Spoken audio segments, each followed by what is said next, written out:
Hi guys, it's James again. Back with another video. Might call it timely, I don't know. But it's not as long of a list this time. This one is Hidden Gems top 10 top 5 political films. And the reason why it's top 5 is because I couldn't really find that many that are on the fringe, on the edge, not as well known. And that's tends to be the point of my videos for the most part. Doing ones that you may not have heard of and opening your eyes to ones, as I said, you never heard of and may enjoy just because you never knew about them or passed them by. So they all have something to do with politics. And yeah, I guess in one way or another, they have some element of politics in them. Whether they deal with elections or presidents or whatever, it's... Okay, so we'll start with number 5. And number 5 is a movie called Recount. And this was a TV movie, I believe released on HBO, I think. And this one was it was based on the presidential election when George W. Bush got reelected. And this was the recount that followed when he was going up against Al Gore. And they were disputing, I believe, Florida. And so they had some big recount going on. And then at some point, they got a judge to order them to stop recounting, and like Al Gore had conceded, and then he took it back, and then he conceded again because they stopped the recount and George W. Bush was reelected. But this one was pretty entertaining with a good cast. I mean, you had Kevin Spacey in there. It was directed by Jay Roach. Kevin Spacey, Dennis Leary, Bruce McGill, Ed Begley Jr., John Hurt, Laura Dern, Tom Wilkinson. A bunch of good actors in there. And I was surprised because it was written by Danny Strong, who was one of the what'd you call him? One of the trio that were trying to take down Buffy in the later seasons of Buffy the Vampire Slayer. He was not Andrew, not Warren. He was the other guy, one of the shorter ones. But he actually wrote this movie. He's a well-known writer in Hollywood now. So yeah, that was Recount. Number 4, we have a fictional political mockumentary, I suppose, because it's not based in reality. But it was called Death of a President, and this was sort of like a what if thing. And it was supposed to be years after the assassination of George W. Bush at the time, because there was a lot of political turmoil going on where like nobody liked him, they wanted him out of office, similar to what was going on now, but on a very, very smaller scale. And they just said, oh, what if someone had actually assassinated George W. Bush? And years later, the crime is still unsolved, and they're going through and interviewing all these political individuals who were involved in politics at the time, and their opinions and their theories and stuff. And I thought it was an interesting, I mean, I understand how like the White House at the time really didn't approve of it, because they're saying, oh, well, what if our president got killed? And I've like, you read up on it, and then that wasn't the point of the movie. That was just the basis of the plot. And then you get all this other thing around it. And I thought it was a pretty good movie. I thought it was a pretty good movie for what it was. And as I said, as a what if scenario. That was Death of a President. Number 3, we have a movie called Wag the Dog. Another is sort of like a political satire, in that you have the president, current U.S. president, is going through a sex scandal. So they bring in some fixers, namely you get Dustin Hoffman, who's a movie producer. You get Robert De Niro, who's with the CIA. You get Dennis Leary, who's known as the Fad King, I think. Excuse me. And they're brought in to create what they call a pageant and a political war global situation that will detract from the president's sex scandal. And I don't know if I said the title of the movie already. If I didn't, I'm going to say it again. It's called Wag the Dog, Barry Levinson film. And so it's just basically going through this whole rigmarole to create this fake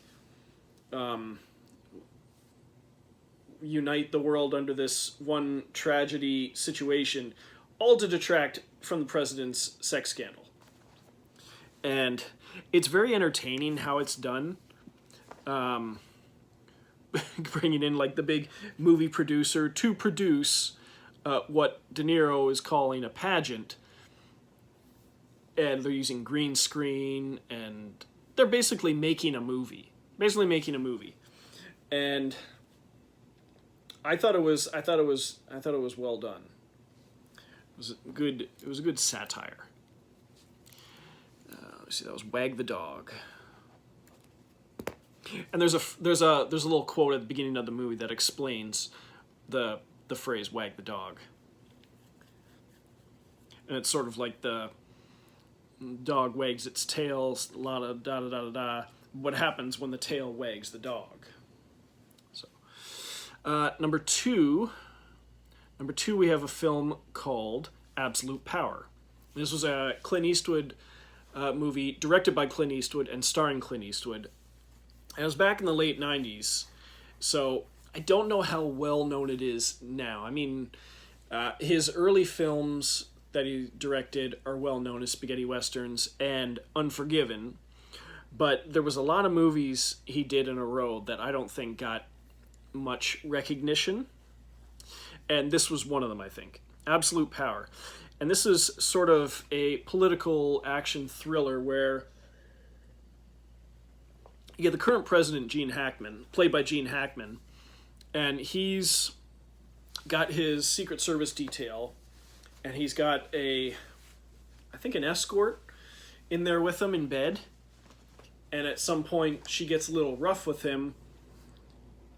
He kind of cries out, Secret Service comes in, shoots her dead. Well, now he's got a dead woman in the room. Well, they can easily cover that up.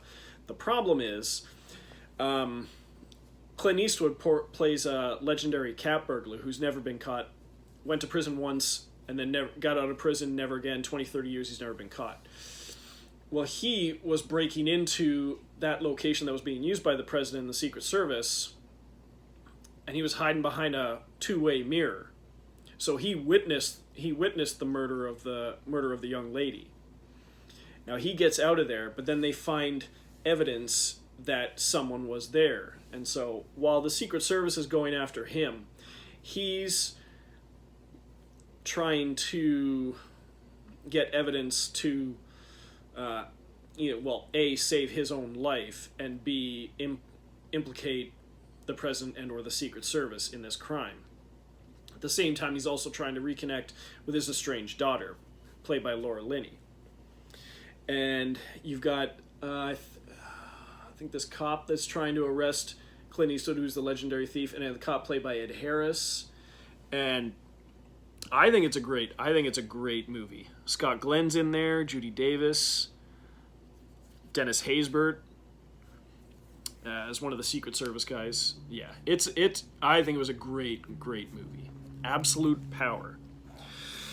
Now, number one is sort of on the fringe of the politics. This one is called Miss Sloane. This one starring Jessica Chastain, and it's a film by John Madden, written by Jonathan Pereira.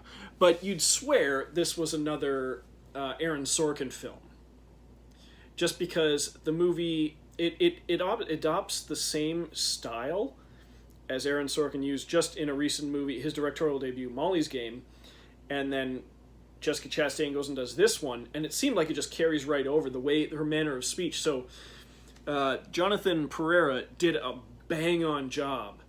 Now, I don't want to say he didn't, like he ripped off or didn't, maybe an homage or something, but I think he just wrote a movie that was as well written as, I'd say, your average Aaron Sorkin political drama. So he did a great job with this movie. It's that well written. Just like, wow, this seems like an Aaron Sorkin film. That should be a compliment, a very big compliment, because it's that well done. And what the movie essentially is Jessica Chastain plays Elizabeth Sloane, and she's a lobbyist, and she's basically trying to take down this gun lobby, gun bill, and that puts her in the political crosshairs of a Senate, I believe, congressional hearing.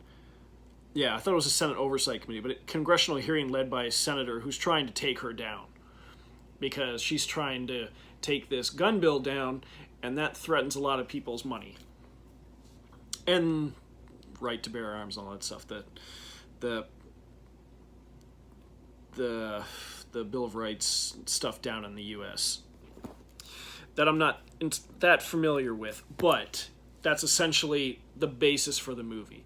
But let me see, you've got Mark Strong is in there, Gugu Mbatha-Raw, hopefully I pronounced her name right.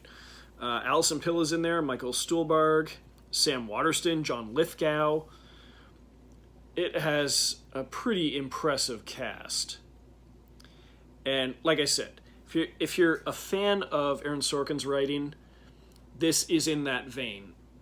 Not written by him, but very, very similar to it. And as I said before, that should be a great compliment for this guy.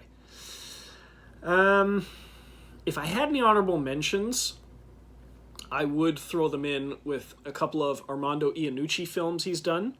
He's done political comedic satires, like he did one called In the Loop, and another one, The Death of Stalin. And In the Loop was just sort of like a political satire in which you got Peter Capaldi, who was one of the previous Doctor Who's, and